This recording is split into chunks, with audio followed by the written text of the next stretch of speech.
From Theresa May and Angela Merkel to Malala and Aung San Suu Kyi. For women, power is up for grabs. And over the past few decades, women do have exactly the same rights just as women in every country. However, do women really have the same opportunity just as men in every career?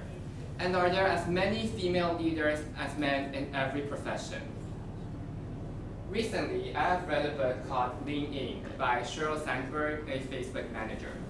And in this book, she mainly talks about 3 points: women in personality, gender bias in our society, and women between family and work. So today I'm going to use 3 different experiments in this book that impressed me the most to talk about these 3 main concepts. And the first one, a research shows that if today you ask women and men questions based on totally objective criteria, men will get it wrong slightly higher, while women will get it wrong slightly lower. So, like for example, today if you ask Carlos and Catherine about their GPA, probably they all get 3.5. But Carlos will say he guessed he got 3.7, and Catherine will say he guessed he got 3.4. And another thing, and this shows that boys sometimes overestimate themselves and girls underestimate themselves. And another thing is that if today you ask them, why are you so successful? And men like Carlos will say, it's because of myself. They attribute their success to themselves. But women like Catherine will say, oh, it's because someone helps me, it's because I'm lucky. They attribute their success to external factors. And this does matter because our society, no one gets promoted, no one becomes leader because you underestimate yourself, because you attribute your success to other people, because you sit at the corner instead of at the table. And the second experiment is that in 2002, a Columbia University professor gives all the students a case study. This case study is about Haiti. And Haiti is an entrepreneur in Silicon Valley.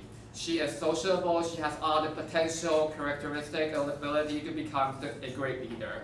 And with her great social network, she really becomes a great leader. So half of the students get this case study of a Haiti case study. But half of the students get another case study. It's exactly the same, but only one word changes. That professor changed Haiti into Howard.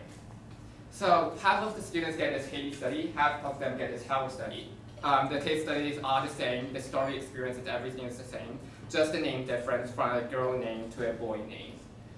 And so the professor in the class asked them what they think about Haiti and Howard. The good news is they think they are equally competent, and which they should be because they have the same case study. But the bad news is everyone loves Howard. They think he is charming, he is nice, he is a great leader and a great friend. But for Haiti, they do not know whether they want to work with her, whether they like her or not, because she is a little bit self-centered, a little bit political. And this shows that in our society, likable and success is positively correlated to men and negatively correlated to women. Which means that today a man becomes a leader, you love him. But if a woman becomes a leader, you do not know you like him or not. And the last one is actually a survey from Princeton University surveying 270 students, a series of 8 questions.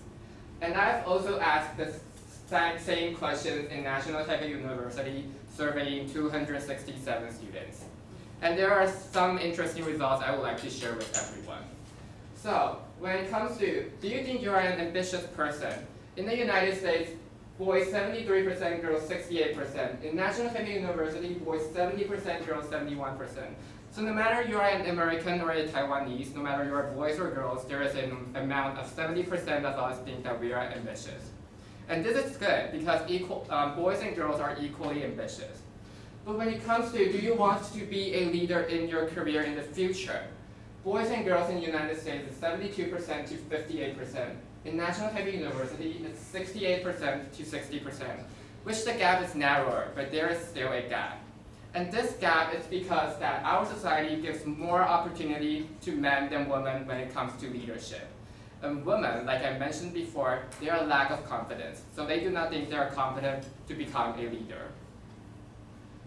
And the next question is that if today you have a moderate salary, and you have a spouse and your children, will you ask your spouse to quit jobs to raise for the family? And in the United States, boys 46%, girls 5%. Boys are 9 times higher than girls. And in National Taipei University, boys 30%, 3 times higher than girls 10%. And this shows that boys, because they want to ask their spouse to quit the job, is because they think their career path is not as smoothly as they are. So why not just quit the jobs and take care of the family? But for women, why are they not trying to quit the jobs? To ask their spouse to quit the jobs? It's because that you have heard of housewives, but have you ever heard of house husbands? And in the future, will you think that your work and family will be conflicted? For boys and girls in the United States, 33% to 62%. For NTPU, 36% to 53%. And this shows that women cares more about their family because our society thinks that women's duty is to taking good care of the family. So actually many women will sacrifice their work, their ideal dream. Probably they study a lot to get into an ideal company, but at the end they decided to sacrifice for their family. And the last question I only ask in NTPU, so is, are you under pressure when your spouse have a better job? And the result is boys 42%, girls 16%. This shows that the social expectation in our society still exists. So we hope that boys can really go outside to work and girls can just stay inside and just raise the family. So, in the end, there's 3 experiments. The first one, the GPA experiment, shows that women lack confidence and they are less likely to become a leader. The second shows that gender bias still exists, just like the Hailey-Hauer experiments. And the last one, the survey shows that women will choose family over work. They will sacrifice their work to have a good family. And Sheryl Sandberg in this book said that she hoped our generation can fix all these problems. As she said, in the future there will be no female leaders. There will just be leaders. Thank you.